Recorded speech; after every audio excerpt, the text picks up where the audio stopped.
Gain incredible ground clearance and uncompromised performance by installing Rough Country's 6-inch Non-Torsion Drop Lift Kit for the Chevrolet Silverado and GMC Sierra 1500 pickup trucks. Before you begin installation, review the included instructions and make sure you have all the required parts and hardware before proceeding.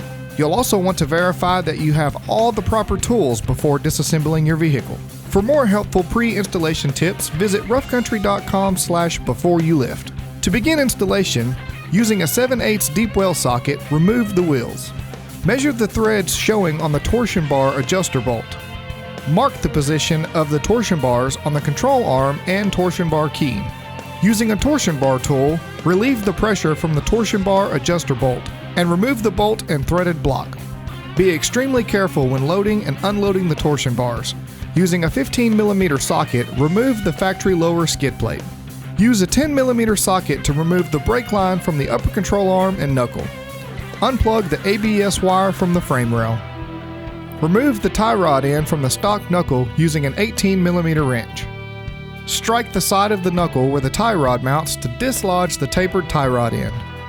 Using an 18mm socket, unbolt the brake caliper and rotor. Secure the brake caliper up out of the way. Using a 35mm socket, remove the CV nut from the knuckle. Using an 18mm wrench for the upper ball joint and a 24mm deep well socket for the lower, remove the ball joint nuts. Using a hammer, hit the knuckle until the ball joint is free. Remove the knuckle. Remove the 3 factory bolts that hold the wheel bearing to the stock knuckle. Remove the wheel bearing and dust cover using a 15mm socket.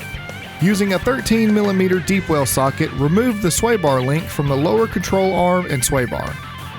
Using a 15mm wrench, remove the upper shock nut. Using a 21mm socket and wrench, remove the lower shock bolt. Remove the shock. Using a 15mm socket, remove the 6 inner CV bolts. Set the CV shaft aside for reuse. Using an 18mm wrench and 24mm socket, remove the lower control arm hardware followed by the lower control arm itself. Support the differential with a floor jack. Mark the front drive shaft and yoke for reference. Remove the front drive shaft from the differential using 11mm wrench. Secure the drive shaft out of the way. Remove the differential skid plate. Remove the differential bolt on the driver's side using a 21mm wrench. Cut the frame with a reciprocating saw.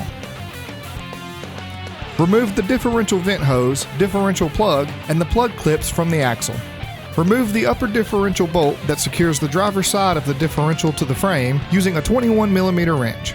Remove the 2 nuts on the passenger side that secures the differential to the frame using a 21mm wrench. With assistance, lower the differential and remove from the vehicle. Cut the upper differential mount off using a reciprocating saw, taking care not to damage the diff.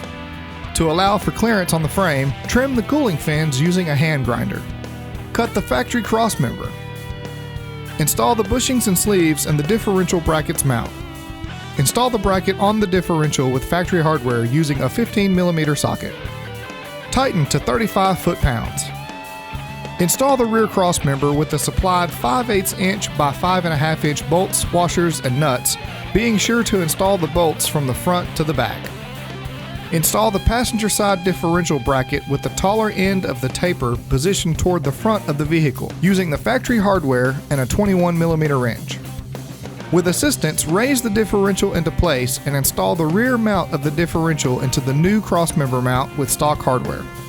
Reinstall the passenger side of the differential into the new mounts with the supplied 1/2 inch by 1.5 inch bolts, washers, and nuts. Install the differential bracket in the mounting tab on the back side of the front crossmember. Install the front crossmember with the supplied 5/8 by 4.5 inch bolts, washers, and nuts.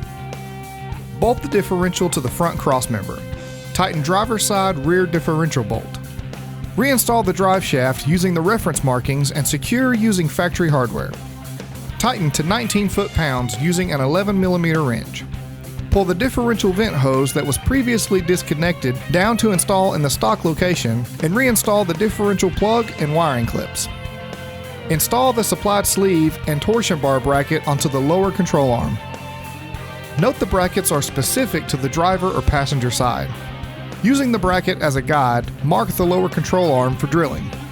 Drill a hole on the mark using a 17 30-second drill bit and reinstall the torsion bar bracket on the lower control arm. Tighten the supplied 1/2 inch by 1.5 inch bolts, washers, and nuts using a 3/4 inch wrench.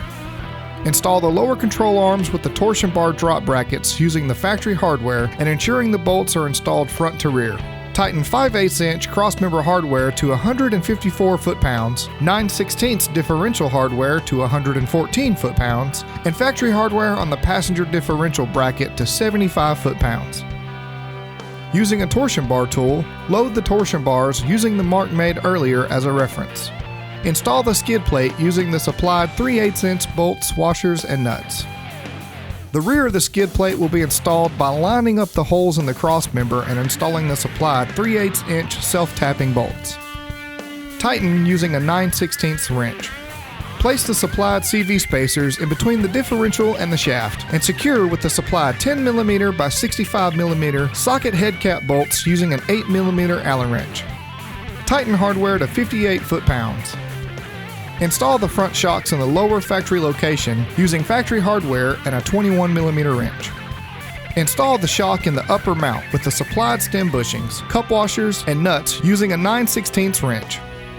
Install the supplied sway bar link bracket on the lower control arm using the supplied 12mm by 35mm bolt and flange lock nut.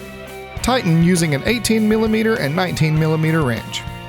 Install the upper sway bar link bracket on the sway bar with the supplied 12mm by 35mm bolt and flange lock nut. Install the sway bar link in the upper bracket with the supplied 12mm by 65mm bolt and flange lock nut. Tighten using an 18mm and 19mm wrench. Install the sway bar link in the lower bracket and secure with the supplied 12mm by 65mm bolt and flange lock nut. Using Loctite, install the bearing with the factory hardware on the new knuckle. Tighten to 133 foot-pounds. Install the new knuckles with the stock ball joint hardware and tighten using an 18mm and 24mm wrench. Reinstall the CV nut. Install the brake caliper with factory hardware. Using a 10mm wrench, install the brake line on the knuckle. Reconnect the ABS wire. Install the tie rod in the knuckle with the stock hardware using a 19mm wrench. Tighten to 50 foot-pounds. Remove the factory rear shocks using a 21mm wrench and discard. Remove the factory U-bolts. Install the block on the axle, ensuring the block and axle pin align. Install the supplied 7/16 U-bolts, washers, and nuts on the leaf springs, securing the block to the springs. Install the supplied rear shocks with the factory bolts and nuts using a 21mm wrench. Install the wheels and tires, tightening the lug nuts to 85 foot-pounds. Lower the vehicle to the ground. Tighten the control arm and shock absorber hardware. After installing any suspension component, it is advised that you have a qualified alignment center give your vehicle a proper alignment immediately. Have questions about your installation? Give us a call at 1-800-222-7023 or chat with us on the web at roughcountry.com.